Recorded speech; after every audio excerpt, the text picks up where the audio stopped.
कुछ रीत जगत की ऐसी है, हर एक सुबह की शाम हुई, तू कौन है तेरा नाम है क्या, सीता भी यहाँ बदनाम हुई। आपने तैयारी कैसे स्टार्ट करी? क्या आपने कोचिंग मोड को चुना था, सेल्फ स्टडी, या घर पे रहकर कैसे आपने तैयारी स्टार्ट की थी अपनी? बैक टू बैक तीनों लिस्ट में मेरा नाम नहीं था।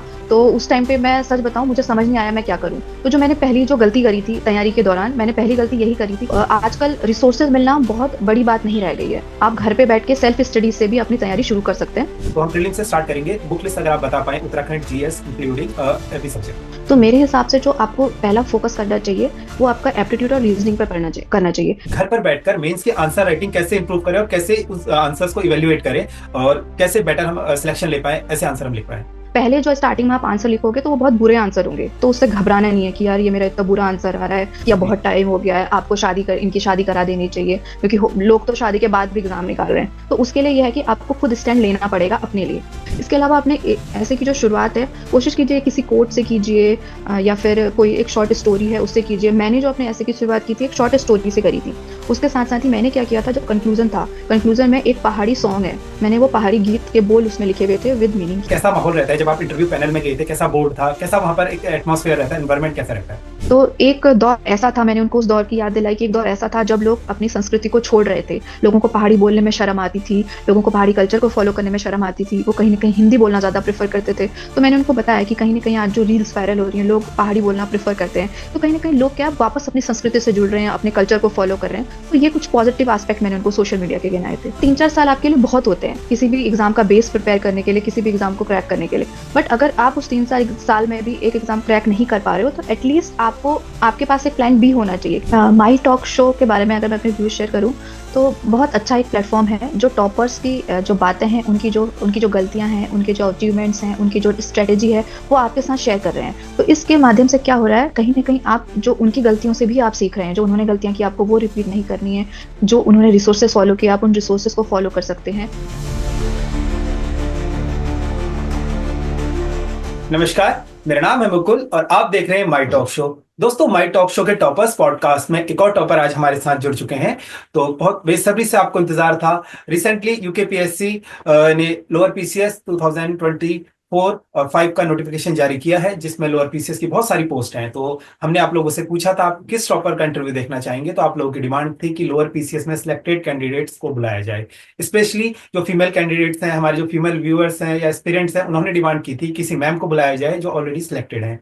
तो आज हमारे साथ मैम जुड़ी हैं। मैम से जानेंगे मैम के अनुभव, किस तरीके से मैम ने तैयारी करी, कैसे मैम की जर्नी रही और कैसे मैम ने यूकेपीएससी लोअर पीसीएस में सक्सेस को हासिल किया। तो बहुत बहुत स्वागत है मैम आपका माई टॉक शो में। नमस्कार, आप बहुत बहुत धन्यवाद आपका। मैम, एक हमारे व्यूवर्स को छोटा सा ब्रीफ इंट्रोडक्शन आप दे दीजिए कि क्या आपका नाम है, कहाँ से आपने अपनी प्रारंभिक माध्यमिक शिक्षा हासिल की और कैसे आपकी यहाँ तक जर्नी रही। मेरा नाम नेहा टमटा है। मैं चंपावत से बिलोंग करती हूँ। मेरी स्कूली शिक्षा विवेकानंद विद्या मंदिर इंटर कॉलेज लोहाघाट से हुई है। उसके पश्चात मैंने Bipin Tripathi Kumaon institute of technology Dwarahat से केमिकल इंजीनियरिंग में बीटेक किया है। उसके पश्चात मैंने इग्नू से पॉलिटिकल साइंस में एमए किया, और अभी वर्तमान समय में एसएसजे कैंपस अल्मोड़ा से मेरी पीएचडी चल रही है। और इसके साथ साथ मैं श्री कैंची धाम में नायब तहसीलदार के पद पर कार्यरत हूँ। जी। तो बहुत खुशी मुझे इस इंटरव्यू को करते हो रही है, बिकॉज मैम हमारे मैम और मैं सेम कॉलेज से, और मैम हमारी सीनियर भी रही है। मैम, एक बार अपनी जर्नी के बारे में बताइए, कैसे आपने जो सिविल सर्विसेज की तैयारी करनी स्टार्ट करी और कब आपको ऐसा लगा कि आपको टेक्निकल से स्विच कर कर सिविल सर्विसेज की ओर जाना चाहिए? तो देखिए, 2014 में मेरा बीटेक कंप्लीट हुआ था केमिकल इंजीनियरिंग से। उसके बाद 2016 से मेरे कजिन हैं जो ऑलरेडी इस सर्विस की तैयारी कर रहे थे, तो उनके कहने पर मुझे लगा कि हाँ, मैं इस एग्जाम में अच्छा कर सकती हूँ। तो उनके कहने पर मैंने इस एग्जाम की तैयारी शुरू की थी 2016 में। जब 2016 में नोटिफिकेशन आया था पीसीएस का, एफआरओ का, फिर उसके बाद लोअर और आरओ आरओ के भी नोटिफिकेशन आए थे। तो तैयारी के शुरुआती दिनों में जो, जैसा कि मैंने बताया कि मैंने सबसे जो पहला एग्जाम निकाला था वो एफआरओ का प्री था। बट उसमें जो मेंस का था, मेंस में मैंने जो अपना ऑप्शनल डाले हुए थे, मैंने केमिकल इंजीनियरिंग और फिजिक्स का सेकंड ऑप्शनल डाला हुआ था। अब दोनों ही मतलब मुझे ऐसा था कि मैं टेक्निकल बैकग्राउंड से नॉन टेक्निकल बैकग्राउंड में आ रही हूँ, ह्यूमैनिटीज पढ़ रही हूँ, और ह्यूमैनिटीज की इतनी ज्यादा नॉलेज मुझे थी नहीं। तो जब मैंने अपना बैकग्राउंड अपने सब्जेक्ट स्विच किए, तो मेरे लिए बहुत ज्यादा मुश्किल था कि मैं टेक्निकल भी पढूं और नॉन टेक्निकल भी साथ साथ लेके चलूं। तो जो एफआरओ का मेंस था, तो वो दोनों ही मैंने, एफआरओ का मेंस मैंने स्किप किया क्योंकि उसमें मुझे केमिकल भी पढ़ना था और मुझे फिजिक्स भी पढ़ना था, तो जो कि मेरे लिए टफ हो जाता और मैं शायद इतना एग्जाम में नहीं कर पाती। तो उसके बाद मैंने जो अपना मेन फोकस रखा था, मैंने अपर पीसीएस मेंस में रखा था और लोअर में रखा था। तो जब मैं एग्जाम दे रही थी तो 2019 के टाइम पे तीनों ही रिजल्ट आए थे। अपर पीसीएस मेंस का रिजल्ट आया था, लोअर की फाइनल लिस्ट का रिजल्ट आया था, और आरओ एआरओ के भी फाइनल मेरिट लिस्ट आई थी। तो उसमें क्या हुआ था, जब आप, मैंने बताया कि जैसे जब आप लास्ट स्टेज पे होते हो, आपको पता है कि अब आप मेरिट लिस्ट में ही आपका नाम देखना बाकी रह गया, तो आप बहुत ज्यादा एक्साइटेड रहते हो कि हाँ अब तो आपको लगता है कि मेरा सिलेक्शन हो जाएगा। बट जब वहां पे ऐसा हुआ कि बैक टू बैक तीनों लिस्ट में मेरा नाम नहीं था, तो उस टाइम पे मैं सच बताऊं, मुझे समझ नहीं आया मैं क्या करूं। तो जो मैंने पहली जो गलती करी थी तैयारी के दौरान, मैंने पहली गलती यही करी थी कि मैंने अपना कोई प्लान बी नहीं रखा था। हम्म। अब जनरली अगर आपके पास एक कोई प्लान बी रहता है तो आप मतलब इतना ज्यादा नेगेटिव नहीं हो पाते हो रिजल्ट्स को देख के। तो जैसे ही रिजल्ट आए तो फिर मुझे लगा कि हाँ, अगर इन फ्यूचर भी ऐसा होता है, मैं ऑल्दो मैं एग्जाम्स देते रहूंगी, बट इन फ्यूचर भी ऐसा होता है कि मुझे फेलियर्स फेस करने पड़ते हैं, तो मैं उनको टैकल करने के लिए मुझे ऐसा लगा कि मुझे एटलीस्ट मेरे पास प्लान बी होना चाहिए। इसीलिए फिर 2019 में मैंने इग्नू से मास्टर्स का फॉर्म भरा था पॉलिटिकल साइंस में। 2020 में मेरा मास्टर्स कंप्लीट हुआ था, और उसी दौरान मैंने अपियरिंग में नेट का एग्जाम डाला था, जो कि मेरा क्वालिफाई हो गया था। तो मेरा ये था कि अगर यहाँ नहीं होगा तो मैं इसके थ्रू असिस्टेंट प्रोफेसर में जाऊंगी। तो मेरे मतलब plan A plan be ready था, तो इन फ्यूचर अगर मुझे फेलियर्स फेस करना पड़ता है तो ठीक है, प्लान ए सक्सेसफुल नहीं हुआ तो मैं प्लान बी की तरफ जाऊंगी। तो तब से मैंने मतलब मेरा ये जो जर्नी थी इस टाइप से रही। मैम, हमने बहुत से हम्म। लोगों को कहते हुए सुना है कि जो प्लान बी होता है कहीं ना कहीं वो आपके प्लान ए को जो सक्सेस करने में थोड़ा मुश्किल पैदा करता है, क्योंकि हम लोग के माइंड सेट ऐसा हो जाता है कि अगर ये नहीं भी हुआ तो हम्म। हमारे पास प्लान बी ऑलरेडी है। तो कितना डिफिकल्ट आपके लिए ये सब था कि अपने माइंड को एक मतलब वो कर पाना कि नहीं, मुझे पहले अपने प्लान ए को सक्सेस करना है, देन प्लान बी के बारे में सोचना है। देखो मेरे साथ तो ये था कि मैं 2016 से प्रिपेयर कर रही थी, जैसे कि मैंने बताया कि 2019 में सारे रिजल्ट आए। तो मैं 3-4 साल ऑलरेडी उस जर्नी को दे चुकी हूँ। और मुझे लगता है कि आप 3-4 साल अगर किसी एक एग्जाम को अच्छे से प्रॉपर तरीके से दे रहे हो, तो वो 3-4 साल आपके लिए बहुत होते हैं किसी भी एग्जाम का बेस प्रिपेयर करने के लिए, किसी भी एग्जाम को क्रैक करने के लिए। बट अगर आप उस 3 साल में भी एक एग्जाम क्रैक नहीं कर पा रहे हो, तो एटलीस्ट आपको, आपके पास एक प्लान बी होना चाहिए। क्योंकि अगर आपके पास प्लान बी होगा तो आप क्या करोगे कि इन फ्यूचर मतलब अगर हो सकता है कि, देखो आप, मतलब मैं ये नहीं कह रही कि लक बहुत ज्यादा मैटर रखता है, बट ये आपको मानना पड़ेगा कि at least 5 to 10% luck luck matter करता है आपकी हार्ड वर्क के साथ ही।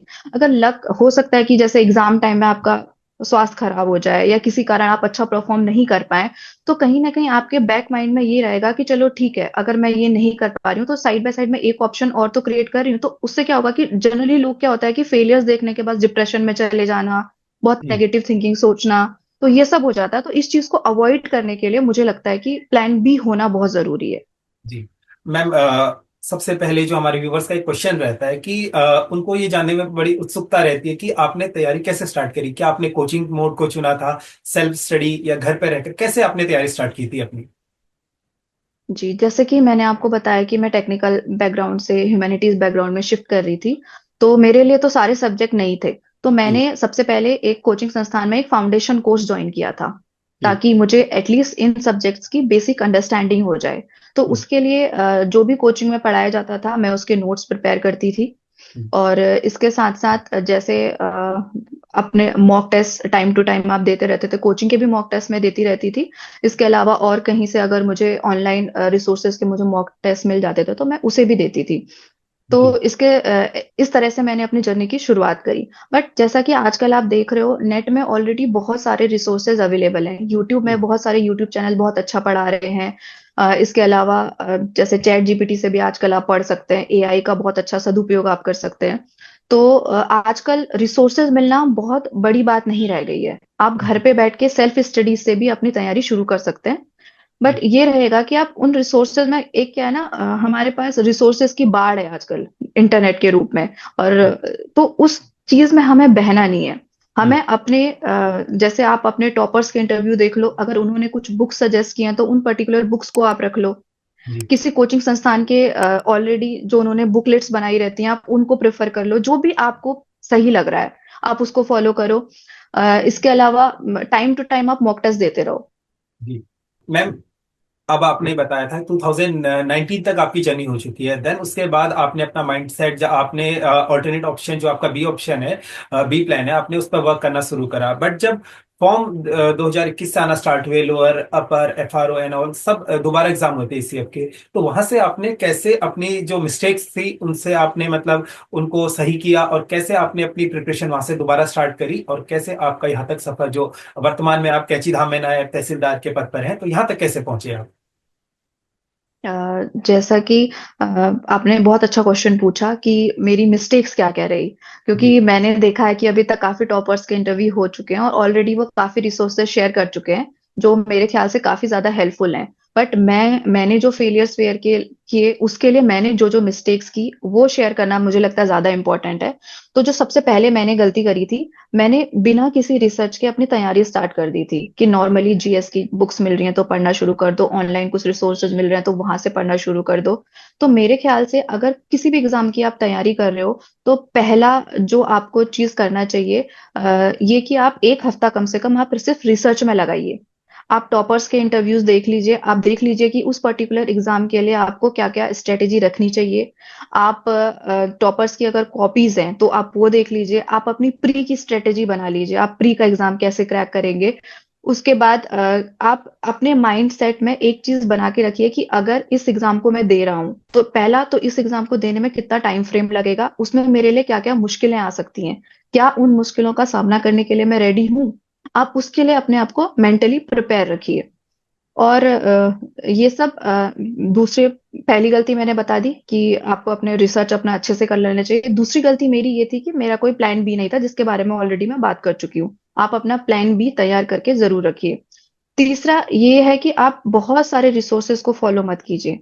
आप अपने जो रिसोर्सेज हैं बहुत कम रखिए, बहुत कम, आप उनको बार बार रिवाइज कीजिए। फॉर एग्जाम्पल अगर आप मॉडर्न हिस्ट्री स्पेक्ट्रम से पढ़ रहे हैं तो स्पेक्ट्रम में आप अगर अपने नोट्स बना लेते हैं तो अच्छी बात है, अगर आप नोट्स नहीं बना रहे हैं तो आप हाईलाइटर के थ्रू से हाईलाइट कीजिए। और जब आप सेकंड रीडिंग करते हैं तो आप उस हाईलाइटेड पार्ट को पढ़िए। ऐसे ही लक्ष्मीकांत है पॉलिटी के लिए, आप इन रिसोर्सेज को मतलब बहुत कंसोलिडेटेड, बहुत छोटे अपने रिसोर्सेज रखिए, उसी को बार बार रिपीट कीजिए। और तीसरी गलती जो मेरी ये थी कि मैं बहुत जल्दी अपने फेलियर्स को एक्सेप्ट नहीं कर पाती थी। और मैंने इस जर्नी जर्नी के दौरान ये देखा है कि जैसे आप हम लोग क्या करते हैं, बहुत ज्यादा स्टार्टिंग में मोटिवेटेड रहते हैं कि हाँ मुझे इस एग्जाम की तैयारी करनी है, तो उसके दौरान हम क्या करते हैं, अपनी फिजिकल और मेंटल हेल्थ को बहुत ज्यादा इग्नोर करते हैं, जो कि हमें नहीं करना चाहिए। तो आप जिस भी एग्जाम की तैयारी करें उसके साथ साथ आप मॉर्निंग में आधा घंटा या 1 घंटा एटलीस्ट अपना योगा या मेडिटेशन को दीजिए, ताकि आपकी फिजिकल और मेंटल हेल्थ भी अच्छी रहे। मैम, थोड़ा सा टिपिकल क्वेश्चन ये है, क्योंकि अक्सर हमने देखा है सोसाइटी में होता क्या है कि लड़की जब प्रिपेयर करती है तो जॉब के साथ साथ उसे शादी का प्रेशर रहता है, बाकी सोसाइटिकल प्रेशर अलग रहता है कि क्या कर रही है। तो जब आप 2016 से प्रिपरेशन करें, 19 में आपको रिजल्ट में सक्सेस नहीं मिला, देन उसके बाद कंटिन्यू करने के लिए आपने जो फैमिली प्रेशर हो या फिर शादी का प्रेशर हो, वो कैसे टैकल किया? देखिए मुझे भी ये बहुत ज्यादा सोसाइटी से प्रेशर आया था, क्योंकि सोसाइटी वाले कहीं ना कहीं हमारे घर वालों पे प्रेशर डालते हैं कि अब जी। बहुत टाइम हो गया है, आपको इनकी शादी करा देनी चाहिए, क्योंकि लोग तो शादी के बाद भी एग्जाम निकाल रहे हैं। तो मेरे घर वालों का भी यही पॉइंट था कि लोग हैं शादी के बाद भी एग्जाम निकाल रहे हैं, हम ऐसी जगह शादी करेंगे जहां आप शादी के बाद भी पढ़ाई अपनी कंटिन्यू रखोगे। तो आप क्या उस चीज के लिए रेडी हो, आपको ये देखना चाहिए। अगर आप उस चीज के लिए रेडी हो तो ठीक है, बट मुझे नहीं लगता कि अगर आपने इतनी मेहनत करी है उसके बाद आप मतलब किसी नई फैमिली में शिफ्ट होना, ऑब्वियसली आपको नए नए मतलब नए माहौल में आप जाते हो, कुछ ना कुछ आपको डिफिकल्टीज फेस करनी पड़ती है। तो उसके लिए यह है कि आपको खुद स्टैंड लेना पड़ेगा अपने लिए। आपको अपनी फैमिली को देखो, सोसाइटी के लिए आप रिस्पॉन्सिबल नहीं हो, सोसाइटी आपको क्या बोल रही है वो एक अलग बात होती है, लेकिन आपको अपने घर वालों को समझाना है, उनको अपने भरोसे में लेना है कि हाँ मुझे कुछ टाइम और दीजिए। मुझे अपनी प्रिपरेशन पे भरोसा है, मुझे अपने आप पे भरोसा है कि मैं इस एग्जाम में कुछ अच्छा करके दिखाऊंगी। तो एक एग्जाम्पल भी मैं आपको देना चाहूंगी, हमारे ही बैच में हमारे साथ एक नायब तहसीलदार बनी हुई है। तो उन्होंने मुझे बताया था कि उनके घर से भी सेम प्रेशर आया था और उनकी किसी आर्मी में मेजर से उनका रिश्ता तय हो गया था।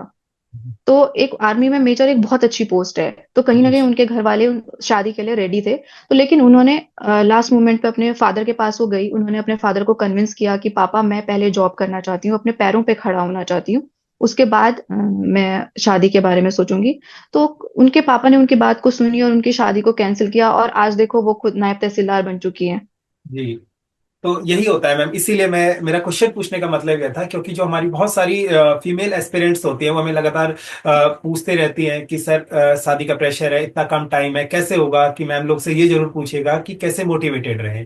तो आपने बहुत अच्छा आंसर उसका दिया। नेक्स्ट क्वेश्चन मैम मेरा ये है, 2021 से जब आपने रिस्टार्ट किया, क्योंकि आप बता रही हैं कि आपने एमए किया है, देन आप ह्यूमैनिटीज की ओर जा रही हैं, तो क्या आपने अपने वही कोचिंग के सोर्स को अपनाया, या फिर आपने वहां से अपनी स्ट्रेटेजीज में कुछ चेंजेस किए जो पीसीएस एग्जाम्स के लिए आपने जब अपियर किया सेकंड टाइम? एक्चुअली स्टार्टिंग में जैसे मैंने आपको बताया कि मेरी जो गलतियां थी, मैंने पहले उनको लिस्ट आउट किया कि मैंने जी। मेरे अगर मुझे अगर फेलियर्स फेस करना पड़ा तो मेरी क्या क्या गलतियां रही हैं। तो जैसे कि मैंने आपको बताया कि पहले मेरी कोई रिसर्च नहीं थी एग्जाम के रिगार्डिंग। मैंने बहुत सारे रिसोर्सेज को फॉलो किया था, अपने मेंटल और फिजिकल हेल्थ को नेग्लेक्ट किया था। तो इस बार मैंने इस स्ट्रेटेजी में थोड़ा सा चेंज किया। मैंने ये किया कि अब पहले जो जैसे पहले मैंने उसके बाद जो पहला एग्जाम दिया था वो था एसीएफ का। एसीएफ का मैंने क्या किया, पहले पूरा सिलेबस देखा कि हाँ मुझे कहाँ पर से मेरे रिसोर्सेज क्या क्या रहेंगे, सिलेबस में क्या क्या है, मुझे उसी अकॉर्डिंग पढ़ना है। मैंने बहुत ज्यादा रिसोर्सेज को फॉलो नहीं किया। कुछ मैंने अपने सिलेक्टेड रिसोर्सेज रखे और मैंने उन्हीं को बार बार रिपीट किया। ऑल्दो मुझे एसीएफ में भी असफलता का सामना करना पड़ा, बट ये था उसके बाद अपर का था, लोअर का था एग्जाम। तो मैं उसके लिए अपने आप को रेडी कर रही थी। तो मैंने ये किया कि एक तो अपने रिसोर्सेज बहुत कम किए। उसके अलावा दूसरा मैंने बताया कि उन्हीं को बार बार रिपीट किया। रिवीजन एक दूसरा मेरा ये था कि मैं रिवीजन पे अभी भी बहुत ज्यादा अच्छी नहीं हूँ। आप बहुत कम रिसोर्सेज रखिए, उन्हीं को बार बार रिवाइज कीजिए। और इसके अलावा जैसे मेंस का टाइम आया, पहले मेंस में मैंने इतनी ज्यादा आंसर राइटिंग करी नहीं थी, तो उस टाइम पे मैंने किया अगर 100 वर्ड्स का कोई आंसर आ रहा है तो 100 वर्ड्स में मैं उसे कैसे लिख सकती हूँ। पहले जो स्टार्टिंग में आप आंसर लिखोगे तो वो बहुत बुरे आंसर होंगे, तो उससे घबराना नहीं है कि यार ये मेरा इतना बुरा आंसर आ रहा है। तो आप क्या करो कि आप टॉपर्स की कॉपी देख लो, आपको एक आइडिया आ जाएगा कि हाँ अगर 100 वर्ड्स का आंसर है तो मुझे उसको कैसे लिखना है। पॉइंट वाइज लिखना है, फ्लो चार्ट बना के लिखना है, डायग्राम बना के लिखना है। तो आप धीरे धीरे क्या होगा, आप अच्छे आंसर्स लिखने लगोगे। तो ये कुछ चेंजेस मैंने अपनी गलतियों से सीख के किए और एट लास्ट मुझे सफलता मिली। जी। जैसा कि मैम बता रही हैं कि टॉपर्स की कॉपी देखो, अगर आप व्यूवर्स में कहना चाहूंगा किसी को, अगर यूके पीसीएस 2021 की टॉपर आशीष जोशी जी हैं, आशीष जोशी सर की कॉपी हमने ऑलरेडी शेयर की है, तो अगर आपने नहीं देखी है तो आप चेकआउट कर सकते हैं। मैम मुझे बताइए कि इवेल्युएट, जो आपने बार बार एक चीज बोला कि खुद की अपनी गलतियों करा, ये कैसे इवेल्युएट आप कर पाए इतना करेक्ट कि आपने सिलेक्शन ले लिया? क्योंकि बहुत से लोग अभी भी कंटिन्यू लगातार बहुत सारे एग्जाम्स को दे रहे हैं, बहुत फेलियर का वो सामना कर रहे हैं। तो इवेल्युएट करने का बेस्ट तरीका क्या है? और साथ में आपने रिवीजन को लेकर एक बात थी, तो दो क्वेश्चन है मेरे कि रिवीजन का बेस्ट तरीका क्या है? रिवीजन का पहला मैं आपको रिवीजन का आंसर दे देती हूँ। रिवीजन का बेस्ट तरीका ये है कि जैसे मैंने आपको स्पेक्ट्रम का एग्जांपल दिया, आप स्पेक्ट्रम अगर मॉडर्न हिस्ट्री की पढ़ रहे हैं तो आप हाईलाइट कर लीजिए हाईलाइटेड पार्ट।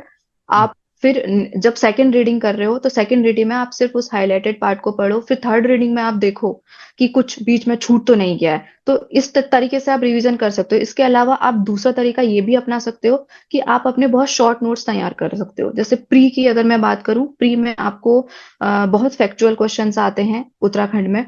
तो उसके लिए आप क्या करो, जैसे आपकी 100 पेजेस के नोट्स हैं, वो कोशिश करो कि 20 to 25 पेजेस में आप उन नोट्स को बना लो। उससे क्या होगा कि बहुत शॉर्ट नोट्स होंगे और जब आप एग्जाम का टाइम आएगा, एग्जाम के 4-5 दिन पहले आप उसको बहुत अच्छे से रिवाइज कर सकते हो। और दूसरा क्वेश्चन था आपका कि इवेल्युएट, इवेल्युएट। हाँ इवेल्युएट कैसे किया, तो उसके लिए एक स्वॉट एनालिसिस आपने सुना होगा, स्ट्रेंथ, जी। Weakness, threats and opportunity. तो आप अपना सेल्फ इवेल्युएशन कीजिए, आप एकांत में बैठिए। तभी मैंने आपको जैसे बोला कि आप योगा और मेडिटेशन को प्रायोरिटी दीजिए। मेडिटेशन में आप एकांत में बैठते हैं, आपको सेल्फ एनालिसिस करने का टाइम मिलता है। देखो आपकी गलतियां, आपकी स्ट्रेंथ, आपकी वीकनेस आपसे ज्यादा अच्छा और कोई नहीं जानता। तो आप क्या कीजिए, एकांत में बैठिए, अपनी स्ट्रेंथ लिखिए, आपकी क्या क्या स्ट्रेंथ है, अपनी वीकनेसेस की एक लिस्ट बनाइए। आगे आपके पास क्या अपॉर्चुनिटी है उसकी लिस्ट बनाइए, और उस अपॉर्चुनिटी से रिलेटेड आपको आगे क्या क्या थ्रेट्स रह सकते हैं, आप उस चीज की एक लिस्ट बनाइए।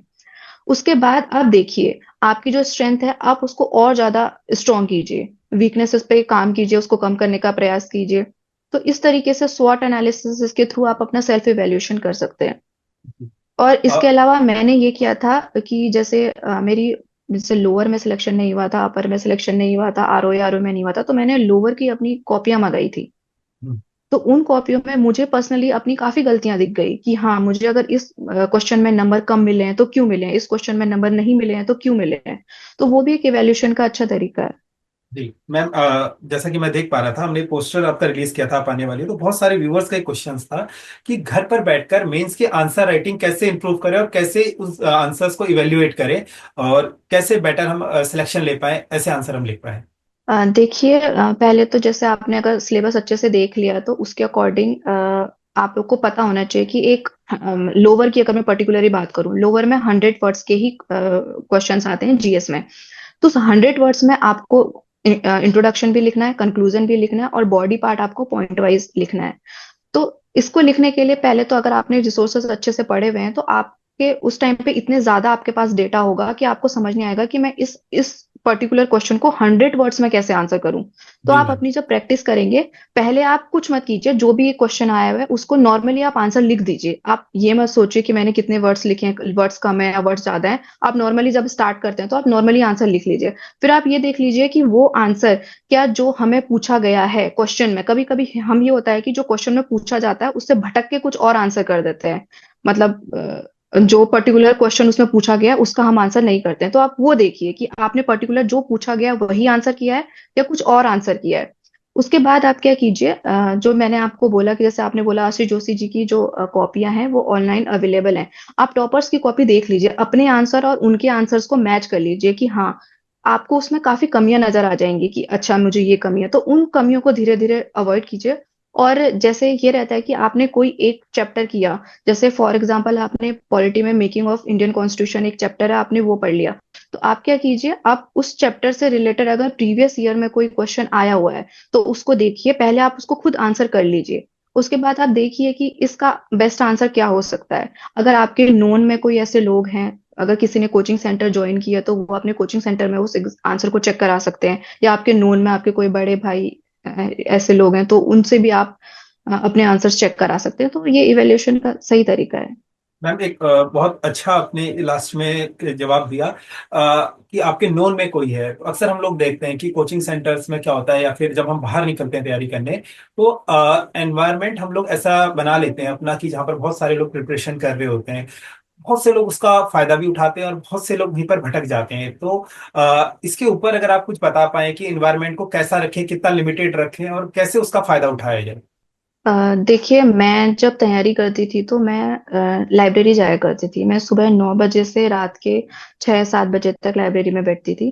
तो एक आप अगर आपके नज़दीक में कोई लाइब्रेरी है तो बहुत अच्छा है, मेरे हिसाब से ज्वाइन कर लेना चाहिए, क्योंकि वहाँ पे आपको अपनी तैयारी से रिलेटेड और लोग भी मिल जाते हैं जो उसी एग्जाम की तैयारी कर रहे होते हैं। तो आपका कहीं ना कहीं एक सर्कल बहुत अच्छा तैयार हो जाता है ग्रुप स्टडीज के लिए, आपके लिए बहुत अच्छा रहता है। इसके अलावा अगर ऐसा नहीं है तो आप जहां भी रहते हैं आप अपने कमरे में एकांत में बैठिए। आप जैसे, मैं ये तो नहीं कहूंगी कि सोशल मीडिया का यूज बिल्कुल बंद कर दीजिए, क्योंकि मैं खुद सोशल मीडिया यूज करती थी। ऑल्दो मैं फेसबुक यूज नहीं करती थी, इंस्टाग्राम पे मैं रेगुलरली यूज करती थी, बट ये था कि आप उसके एक्सेस यूज से बचें। ठीक है, जी आप अपना आप अगर एक डेढ़ डेढ़ 2 घंटे पढ़ाई कर रहे हैं, उसके बाद अगर आप 5-10 मिनट के लिए सोशल मीडिया यूज कर रहे हैं तो ठीक है, आपके आपसे उसका आपका माइंड रिफ्रेश होगा उससे। लेकिन अगर आप 1-2 घंटे 3 घंटे सिर्फ रील देखने में बिता रहे हैं तो वो गलत है। तो उस चीज से बचना चाहिए। मैम, बहुत अच्छा आपने ये क्वेश्चन हमारा अक्सर सभी टॉपर से रहता है कि सोशल मीडिया, आपने बोला कि आपका सेल्फ कंट्रोल अच्छा था, बट आज के टाइम पर हम देखते हैं कि रील्स का एक ऐसा मतलब ऐसा लूप हो चुका है कि अगर हम उसमें जाते हैं तो अंदर चले जाते हैं और फिर पता नहीं लगता है कि सडनली 3-4 घंटे कहाँ चले गए। तो उस चीज पर अपना कंट्रोल कैसे करें? क्या जरूरी है कि इसको चलाएं या फिर इंस्टा बंद कर दें? कैसे इस चीज पर मतलब कंट्रोल करें? देखिए, ये एक सेल्फ मोटिवेटेड जर्नी है। अगर आपका रीजन क्लियर है, आपको पता है कि आपको क्यों ये एग्जाम निकालना है, तो आप अंदर से मोटिवेटेड रहेंगे। तो उस दौरान आप कहीं ना कहीं, अगर आपने एक अपना शेड्यूल बनाया हुआ है दिन का कि हाँ मुझे इतने घंटे पढ़ाई करनी है, इतने मिनट ब्रेक लेना है, इतने मिनट मुझे अपने खाने में लगाने हैं, इतने मिनट मुझे अपने फिजिकल एक्सरसाइज में बिताने हैं। तो आप उस शेड्यूल को अगर स्ट्रिक्टली फॉलो कर रहे हो तो मुझे नहीं लगता कि ये जो मतलब सोशल मीडिया में खो जाने वाली बात है, रील्स देख रहे हो तो 1-2 घंटे लगातार रील्स देख रहे हो, तो ये चीजें आपको अफेक्ट करेंगी। जी।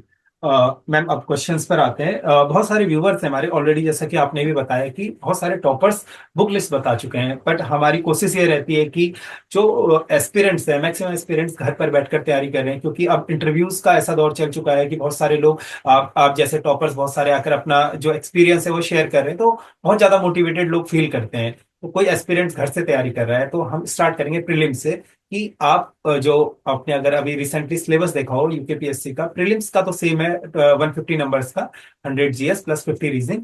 मेंस का सिलेबस थोड़ा सा, उन्होंने सिलेबस सेम है बट जो नंबर ऑफ क्वेश्चंस है उसको बढ़ा दिया है, पेपर 1, पेपर 2 और देन इंटरव्यू। तो हम प्रीलिम्स से स्टार्ट करेंगे। बुक लिस्ट अगर आप बता पाए, Uttarakhand GS including every subject.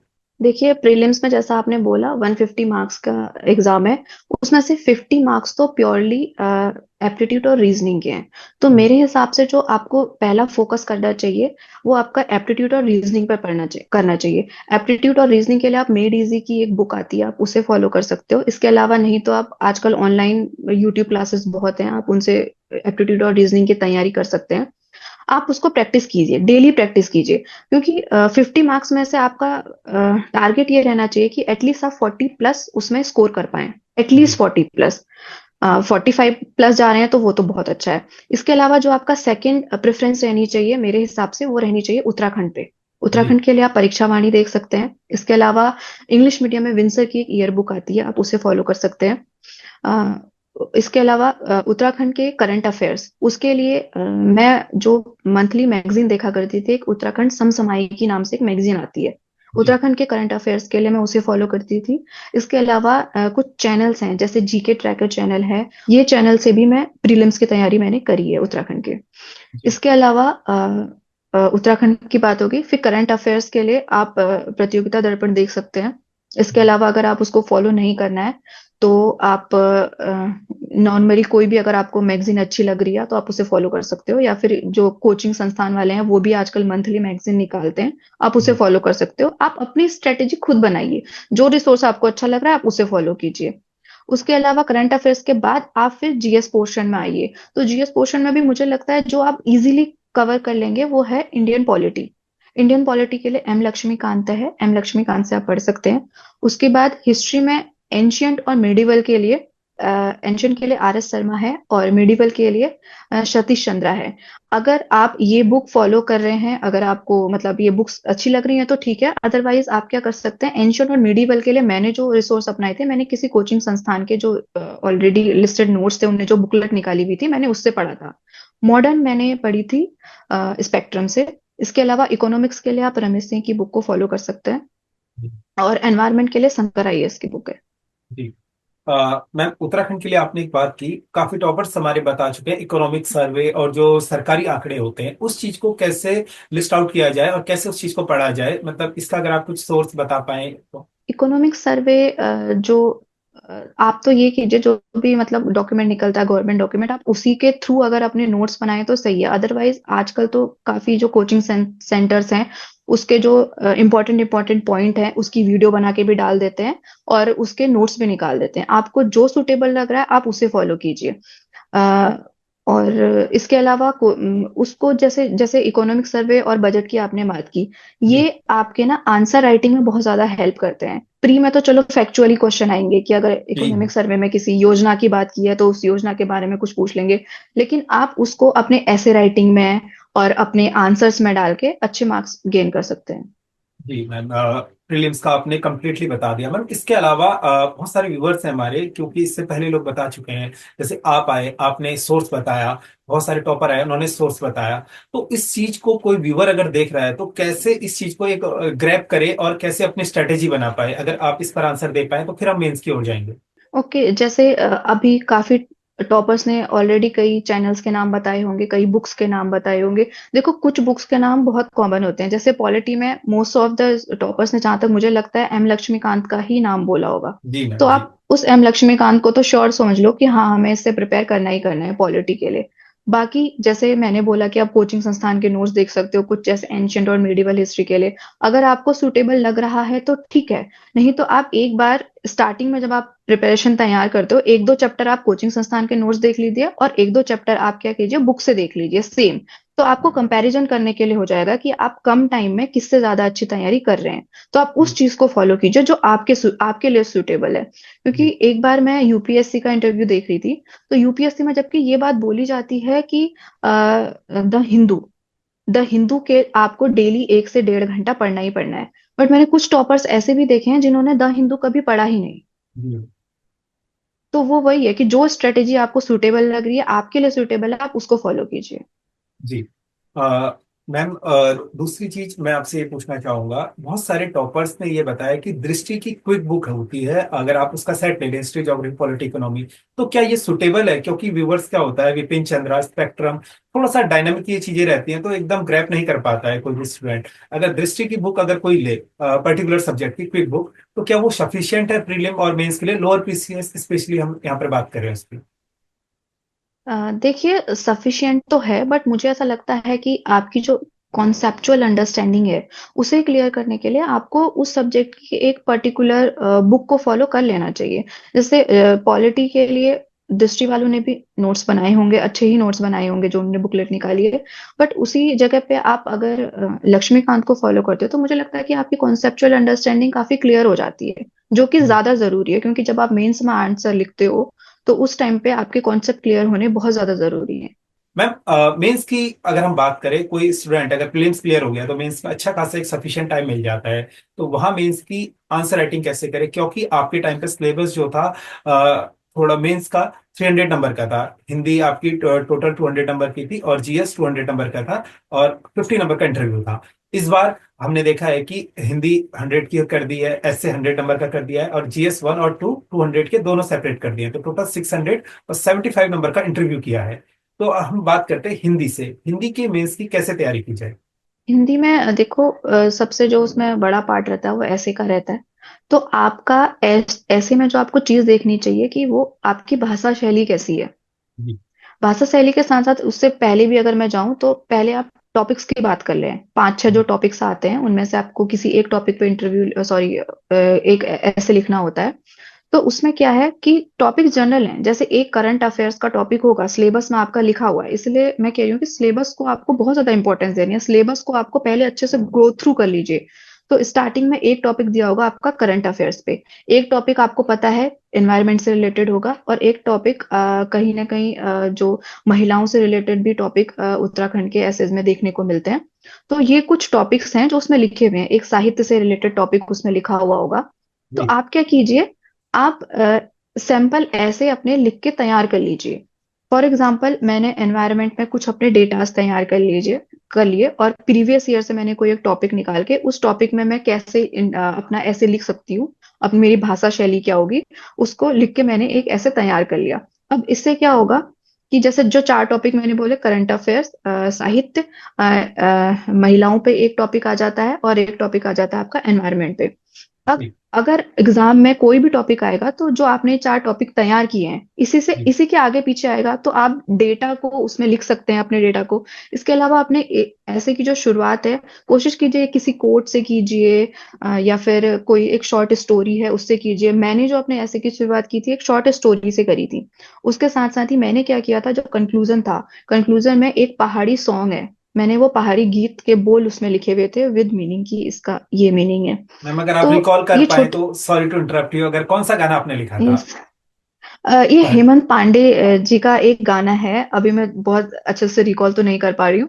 जी कुछ था, वो एनवायरनमेंट से रिलेटेड है कि हमारे जो पहाड़ हैं उन पे खतरा आ रहा है, तो कहीं ना कहीं हमें उन्हें सेव करने की अच्छा कोशिश करनी चाहिए। अभी मैं एग्जैक्टली रिकॉल नहीं कर पा रही हूँ, क्योंकि एक्चुअली क्या हुआ था, जो एग्जाम था, एग्जाम से कुछ दिन पहले ही मैंने वो गाना सुना था। जी एक्चुअली किसी की टीवी में वो गाना चल रहा था, तो मुझे ऐसे ही वो सही लगा, तो मैंने उसके बोल नोट कर लिए थे। और लकीली ये हुआ कि वो मेरे एग्जाम में काम आ गया। जी।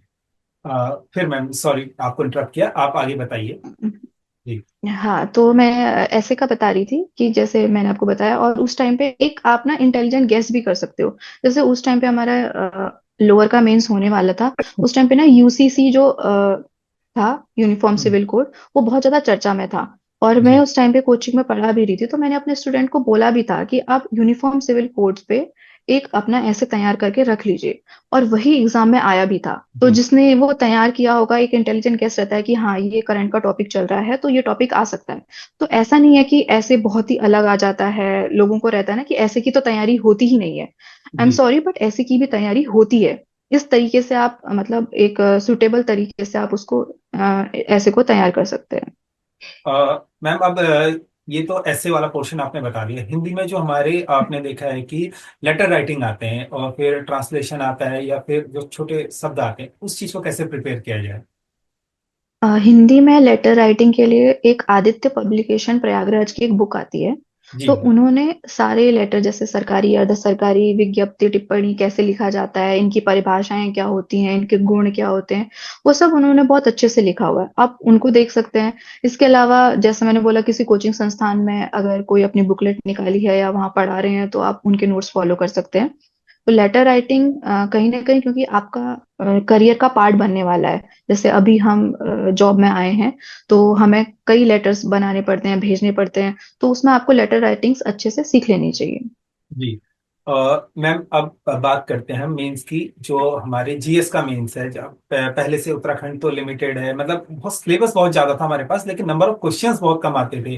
जैसे पॉलिटी का एक क्वेश्चन आ हम्म, गया, हिस्ट्री का एक आ गया, तो उसी में वो हो जाता था। बट अब जो 400 नंबर का आपका जीएस का पेपर है, तो उस एग्जाम की कैसे प्रिपरेशन करें और कैसे जीएस की आंसर राइटिंग करें? जो आपने बुक बताई थी वो जीएस जो आपने बुक बताई थी वो सफिशिएंट है, या इसके अलावा कोई सोर्स मेंस की राइटिंग के लिए अपनाई जाए? मेरे हिसाब से तो जो फाउंडेशन कोर्स के लिए जो मैंने बुक्स बताई वो सफिशिएंट है आपकी मेंस के प्रिपरेशन के लिए भी। बट उसके एक्स्ट्रा आप क्या कर सकते हैं, आप डेली आंसर लिख सकते हैं। इसके अलावा एक एडिटोरियल चैनल है ओनली आईएएस। तो मैं हम्म। क्या करती थी, उससे ना एडिटोरियल्स पढ़ लिया करती थी डेली। तो उसमें क्या होता था कि वो भी एक पॉइंट वाइज आपको कैसे कोई क्वेश्चन आएगा तो कोई करंट में अगर टॉपिक चल रहा है तो उसका आंसर कैसे लिखना है वो नॉर्मली उसमें बता देते हैं। उससे क्या होता है कि आपको डेटा तो मिल ही जाता है, साथ ही साथ उस डेटा को आपको किस तरीके से प्रेजेंट करना है ये ज्यादा इंपॉर्टेंट रहता है, वो आपको वहां से पता लग जाता है। इसके अलावा कई ऐसे कोचिंग संस्थान हैं जो क्या जिन्होंने क्या किया कि प्रीवियस ईयर जो क्वेश्चंस पेपर्स हैं उन्हें सॉल्व करके उनकी एक बुकलेट बनाई हुई है। आप जी। उसे देख सकते हो। और इसके अलावा जैसे मैंने पहले भी बता दिया कि आप टॉपर्स की कॉपी देख सकते हो कि हाँ अगर आंसर्स लिखने हैं तो कैसे लिखने हैं। इसमें जो सबसे ध्यान देने वाली बात है कि जैसे अपर की तरह अलग अलग मार्क्स के आपको आंसर्स नहीं लिखने हैं। आपको सिर्फ 100 वर्ड्स में 10 मार्क का क्वेश्चन का आंसर देना है। तो आपको बहुत ज्यादा वैरायटी में तो अपने आंसर्स तैयार करने हैं नहीं, आपको पता है आपको 100 वर्ड्स लिमिट में ही आपका आंसर लिखना है। तो आप पर्टिकुलर कोई टॉपिक उठाइए, आपको एक चैप्टर पढ़ रहे हैं, हिस्ट्री का कोई चैप्टर पढ़ रहे हैं, तो उससे रिलेटेड अगर प्रीवियस ईयर में कोई क्वेश्चन आए हैं या आपको लगता है कि इससे कोई क्वेश्चन बन सकता है, कोई मॉक टेस्ट आपके पास है, तो आप उसे मतलब 100 वर्ड्स में लिखने का प्रयास कीजिए। इंटरव्यू को रैप करने से पहले मैं आपका जो इंटरव्यू का एक्सपीरियंस है, क्योंकि लास्ट टाइम 50 नंबर का इंटरव्यू था और इस बार 25 मार्क्स का बढ़ा दिया है। तो अगर आप रिकॉल कर पा रहे हैं कैसा आपका इंटरव्यू रहा था, क्या क्वेश्चंस आपसे पूछे गए थे और कैसे उसकी प्रिपरेशन की जाए, ये जरूर बताइए। तो इंटरव्यू में जैसे बात करूंगी कि इंटरव्यू में आपकी पर्सनैलिटी का टेस्ट होता है ना कि आपकी नॉलेज का टेस्ट होता है, क्योंकि वो आपकी नॉलेज आपके मीन्स तक चेक कर चुके होते हैं। तो इसमें क्या होता है, जनरली मैंने देखा है लोगों को अगर इनिशियली कुछ आंसर्स नहीं आते हैं तो वो घबरा जाते हैं। तो आपको वो नहीं करना, आपको अपने अंदर पेशेंस, धैर्य बना के रखना है। इनिशियली आपको अगर आंसर नहीं भी आ रहे हैं तो आप धैर्य बना के रखें, और उसके बाद अगर आपसे कोई क्वेश्चन पूछा जा रहा है तो आपको जो भी आंसर आ रहा है आप उसको अच्छे तरीके से आंसर कीजिए। इसके साथ ही जैसे मुझसे जो पहला क्वेश्चन पूछा गया था, मुझसे पहला question generally most of the interview में यही पूछा जाता है कि आप टेक्निकल बैकग्राउंड से हो, फिर आपने एमए किया और अब आप पीएचडी कर रहे हो, तो आपने इतनी चेंजेस क्यों लेकर आए। तो फिर मैंने उनको जो अब मेरा आंसर है, जैसा कि मैंने अभी बताया था कि 2019 में जब बैक टू बैक मुझे फेलियर्स फेस करने पड़े थे, तो उसके बाद एज अ प्लान बी मैंने असिस्टेंट प्रोफेसर को रखा था। तो इसके इसलिए मैंने अपना जो है कि बीटेक के बाद स्विच किया था एमए में, एमए जी। किया और अभी मैं पीएचडी कर रही हूँ। जी। तो इसके अलावा कुछ फैक्चुअल क्वेश्चंस पूछे गए थे, जैसे हैप्पीनेस इंडेक्स में कौन अभी टॉप पे, कौन सी कंट्री टॉप पर है। और ये पूछा गया था कि जो जीआई टैग्स हैं, जीआई टैग्स के बारे में पूछा गया था, रिसेंटली किस किस आइटम्स को उत्तराखंड के जीआई टैग मिला हुआ है, ये पूछा गया था।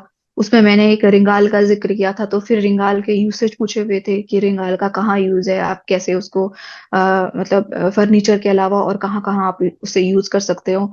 तो उसका आंसर दिया था।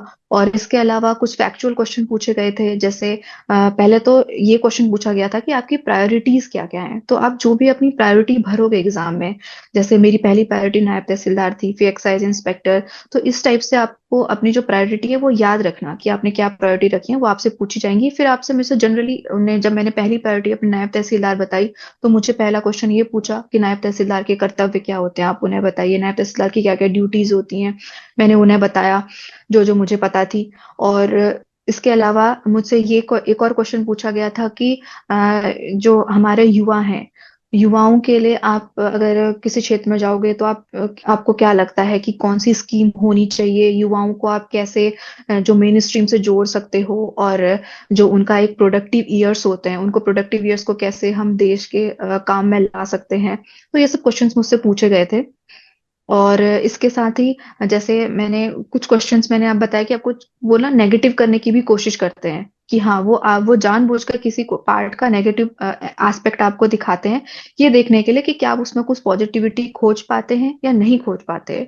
जैसे मुझसे पूछा गया था कि जो सोशल मीडिया है, सोशल मीडिया ने आजकल यूथ को बहुत खराब कर दिया है, लोग अपना टाइम वेस्ट कर रहे हैं रील्स में एंड ऑल। तो मैंने उनको बोला था कि यस, मैं आपकी बात से सहमत हूँ, बट पूर्णतः सहमत नहीं हूँ, क्योंकि मुझे ऐसा लगता है कि सोशल जो मीडिया है उसके कहीं ना कहीं पॉजिटिव एस्पेक्ट भी हैं जो हमें देखने चाहिए।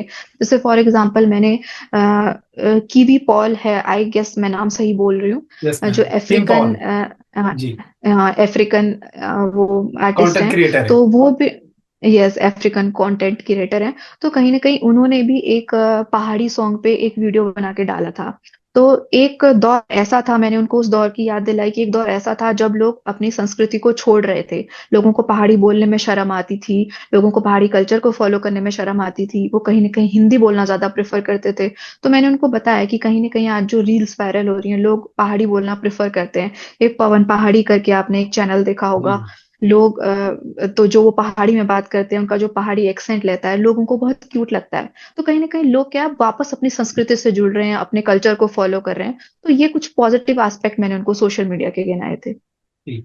बहुत अच्छा मैम आपने बताया, जैसा कि हम लोग अब देखते भी हैं कि रील्स के माध्यम से जो हमारे बाहर रह रहे हैं, चाहे लड़के हो लड़कियां हो, दिल्ली मुंबई या वेरियस, जो हमारे ग्लोबली बहुत से लोग रह रहे हैं। एक हमारी सीनियर मैम है, शायद आपने काव्या जोशी मैम कर हैं, बीटी के आईटी की हैं यस, वो भी। यस, तो वो भी हमारे यस। कल्चर को प्रमोट कर रही हैं, होपफुली हम उनसे भी कनेक्ट करेंगे। मैम एक अक्सर रील्स की आपने जिक्र किया है, तो इस चीज पर मैं आऊंगा इंटरव्यू क्वेश्चन पर। हमने देखा है कि वेरियस जो हमारे कोचिंग सेंटर्स हैं या फिर बहुत सारे मॉक इंटरव्यूज वायरल होते हैं, वहां पर आपने देखा होगा कि आपके बैठने का तरीका थोड़ा कैजुअल है, ऐसा मीम बनता है, या फिर आपके टाई इस कलर की है। तो वहां के माहौल के बारे में बताइए, एग्जैक्ट कैसा माहौल रहता है जब आप इंटरव्यू पैनल में गए थे? कैसा बोर्ड था, कैसा वहां पर एक एटमॉस्फेयर रहता है, एनवायरमेंट कैसा रहता है? जनरली जो हमारी धारणा रहती है इंटरव्यू को लेकर, हम हमें लगता है कि पता नहीं वहां पे कैसा माहौल रहेगा, हम थोड़े डरे सहमे से रहते हैं।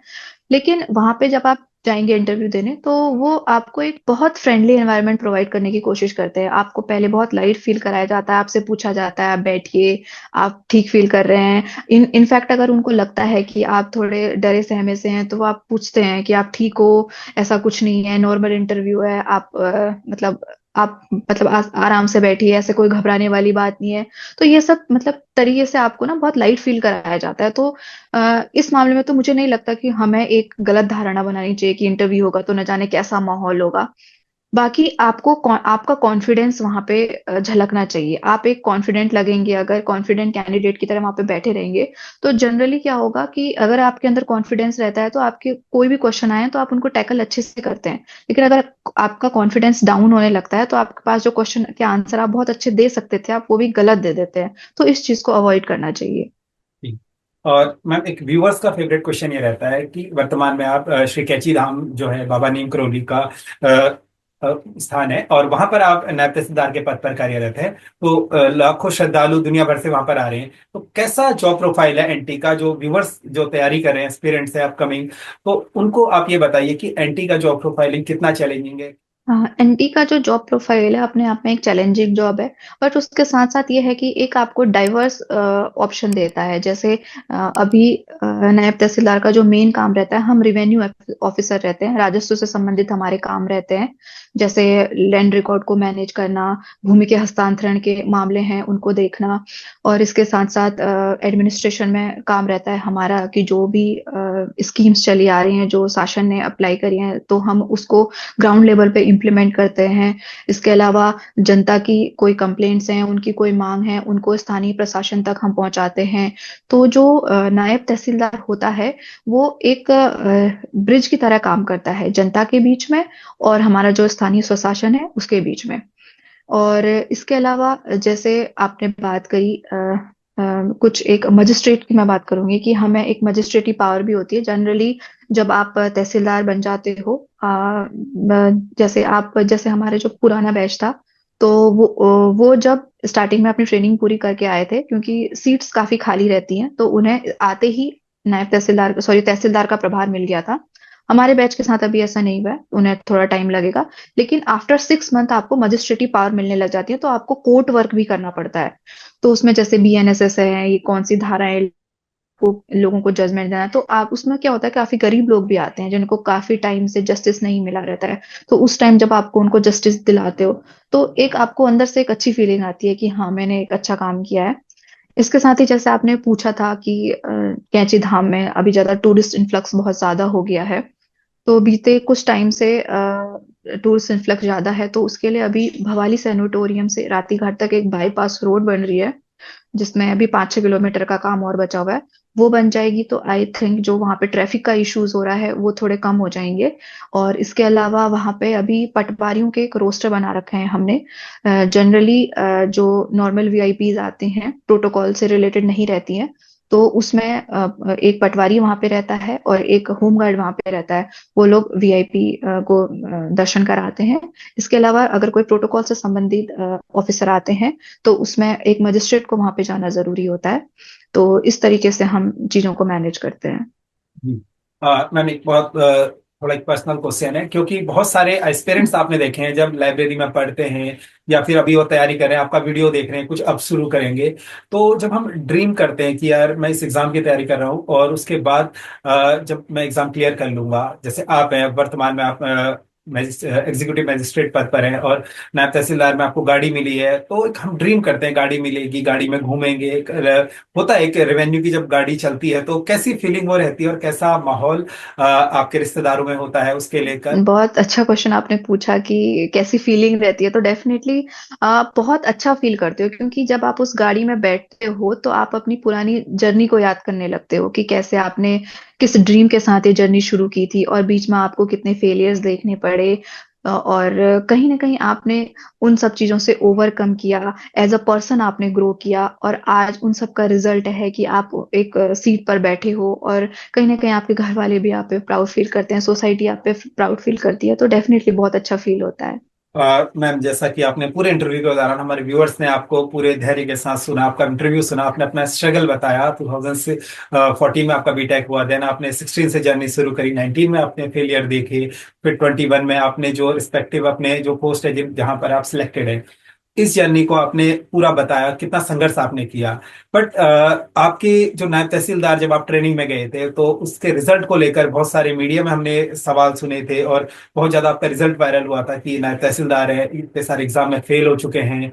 और उसके बाद वेरियस जो मीडिया आउटलेट्स हैं उन्होंने लिखना शुरू किया कि क्या ये हाकम सिंह वाले तो नहीं है, कैसे ये नायब तहसीलदार बने। तो इस चीज को अगर आप आंसर करना चाहें, क्योंकि क्वेश्चन हमने पूछा है, तो आपकी यहाँ पर आप होपफुली आप जो एक पद पर है, तो आप इस आंसर को अगर देना चाहें तो हमारे व्यूअर्स को दे सकते हैं। जी देखिए, मैं बहुत डिटेल से तो इस बारे में बात नहीं कर पाऊंगी, क्योंकि मेरी कुछ बाउंड्रीज हैं जिनका मुझे रिस्पेक्ट करना चाहिए। बट जी। एक बशीर बद्र साहब के एक बहुत फेमस शेर से मैं इसको आंसर करना चाहूंगी कि मैं चुप रहा तो गलत फहमियां और बढ़ी। मैं चुप रहा तो गलत फहमियां और बढ़ी, उसने वो भी सुना जो मैंने कहा ही नहीं। जी। तो आज के जो इस फेक न्यूज के दौर में लोगों ने वो भी सुना जो ना तो हमने किया और ना ही हमने कहा। जी। तो जैसा कि आप जानते हैं, लोग अभी जो एस्पिरेंट्स हैं वो टेबल के उस तरफ हैं और हम टेबल के इस तरफ हैं। जब आप टेबल के इस तरफ आ जाते हो तो आपकी एक बाउंड्री होती है, जिस बाउंड्री को आपको रिस्पेक्ट करना चाहिए। तो हम में से किसी भी कैंडिडेट ने उस वक्त मीडिया में आके कोई बात नहीं करी थी, ऑल्दो हम पे काफी एलिगेशंस लगाए गए, हमारा काफी कैरेक्टर एसेसिनेशन किया गया। बट उस सब चीज को दरकिनार रखते हुए हम जिसके लिए आंसरेबल हैं, जो हमारी रिक्रूटिंग अथॉरिटी है, हमने उसके सामने अपनी बात रखी और उन्होंने हमारी बात को समझा भी। और इसके साथ ही मैं एक और बात पे आपका गौर कराना चाहूंगी कि जो हमारे 36 नायब तहसीलदारों का बैच था, उसमें से 3 लोगों का ऑलरेडी एफआरओ में सिलेक्शन हुआ था। वो एफआरओ की जॉब को छोड़ के नायब तहसीलदार की जॉब में आए थे। उसके अलावा 24 लोगों ने का सिलेक्शन अपर पीसीएस मींस में हुआ था, उन्होंने अपर पीसीएस का इंटरव्यू दिया था। और इसके बाद 17 लोगों ने फाइनल लिस्ट में अपने नाम बनाया था। और इसके साथ ही एक का असिस्टेंट प्रोफेसर में चयन हुआ था। और इसके साथ ही जो हमारे बैच था उसमें से अधिक लोग ऐसे थे जो ऑलरेडी सेंट्रल गवर्नमेंट या स्टेट गवर्नमेंट में कोई ना कोई जॉब कर रहे थे, और उस जॉब को छोड़ के वो नायब तहसीलदार की जॉब पे आए हुए थे। तो जी। इतनी ज्यादा और इतनी अच्छी वेल क्वालिफिकेशन रखने वाले लोग जो ऑलरेडी इतने टफ एग्जाम निकाल निकाल रहे हैं, तो वो क्यों ट्रेनिंग के ओपन बुक एग्जाम में फेल हो गए? ये तो अपने आप में ही एक रिसर्च का विषय है, इसमें मैं क्या ही बोलूं। और बट हाँ, मैं इतना जरूर बोलना चाहूंगी कि जो भी मीडिया में मतलब न्यूज वायरल हुई, जो भी कैरेक्टर असैसिनेशन हमारा किया गया, उसका गहनता से अध्ययन करने के बाद उसको छापना बहुत ज्यादा जरूरी था। बट आजकल एक ब्रेकिंग न्यूज की होड़ लग चुकी है, लोग बस न्यूज छापना चाहते हैं, वो नहीं देखना चाहते कि ये व्हाट्सएप यूनिवर्सिटी की तो न्यूज नहीं है, क्या हमें इसमें फर्दर इन्वेस्टिगेशन करना चाहिए या नहीं, जो कि बहुत ज्यादा जरूरी है। और इसके साथ ही उस टाइम पे हम लोगों को बहुत ज्यादा मेंटल टॉर्चर झेलना पड़ा था, क्योंकि हम नए नए किसी जॉब में गए हैं। हमें ऑलरेडी अभी बहुत सारी चीजें सीखनी थी, फील्ड में काम, मतलब ट्रेनिंग में जो आप सीखते हो वो अलग रहता है, लेकिन जब आप फील्ड में एक्चुअल में उस वर्क को करते हो तो बहुत ज्यादा डिफरेंस आ जाता है। तो मेंटली बहुत ज्यादा प्रेशर हम पे था। उसके अलावा हमारे पेरेंट्स को भी बहुत ज्यादा कमेंट पास किए गए लोगों के द्वारा। तो उस वक्त बहुत बुरा लगा, क्योंकि कुछ टाइम पहले ही तो हमें लग रहा था कि हमने अपने माँ बाप को प्राउड फील कराया है, और अब जी। हमारी वजह से वो कुछ सुन रहे हैं तो वो गलत था। But eventually we made peace out of it. तो एक वो हिंदी सिनेमा का गाना है कि कुछ रीत जगत की ऐसी है, हर एक सुबह की शाम हुई, तू कौन है तेरा नाम है क्या, सीता भी यहाँ बदनाम हुई। जी। तो ठीक है, आपका जो सच है वो आपको पता होना चाहिए और आपके भगवान को पता होना चाहिए। आप इनकी नजरों में सही हैं तो आप सही हैं। तो जितने व्यूअर्स थे आपको शायद मैम ने आंसर करा।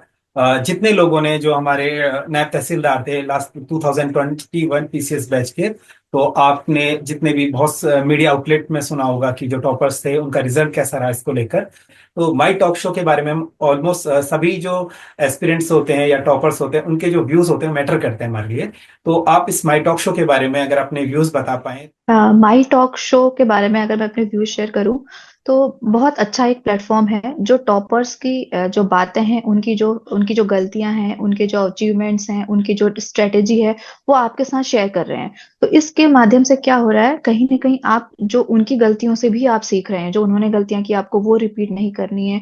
जो उन्होंने रिसोर्सेस फॉलो किए आप उन रिसोर्सेस को फॉलो कर सकते हैं। तो कहीं ना कहीं आपका एक अच्छा जो टाइम है, जो आप, एक चाणक्य की एक कहावत है कि आप अपनी गलतियों से सीखने से बेटर है कि आप दूसरे की गलतियों से भी सीखें, ताकि आपका समय की बचत हो। तो कहीं ना कहीं आप क्या, आप दूसरे की गलतियों से सीखें, आप अपने समय की बचत करते हैं। तो माई टॉक शो के माध्यम से आपकी जो एक स्ट्रेटेजी है, आपको एग्जाम के लिए कैसी स्ट्रेटेजी बनानी है, वो आपको एक गाइडलाइन मिल जाती है। तो मेरे हिसाब से ये जो शो है अपने आप में एक बहुत अच्छा शो है। तो मैम बहुत बहुत शुक्रिया आपका हमें समय देने के लिए। और व्यूवर्स को मैं ये कहना चाहूंगा कि मैम जो है असिस्टेंट प्रोफेसर के लिए भी क्वालिफाई हुई है। तो मैम का हम असिस्टेंट प्रोफेसर का इंटरव्यू करेंगे। अगर आप उस चीज की तैयारी कर रहे हैं, आप उसके एस्पिरेंट्स हैं, तो उस इंटरव्यू को भी जरूर देखिएगा। बहुत बहुत धन्यवाद मैम आपका माई टॉक शो को समय देने के लिए। धन्यवाद आपका बहुत बहुत।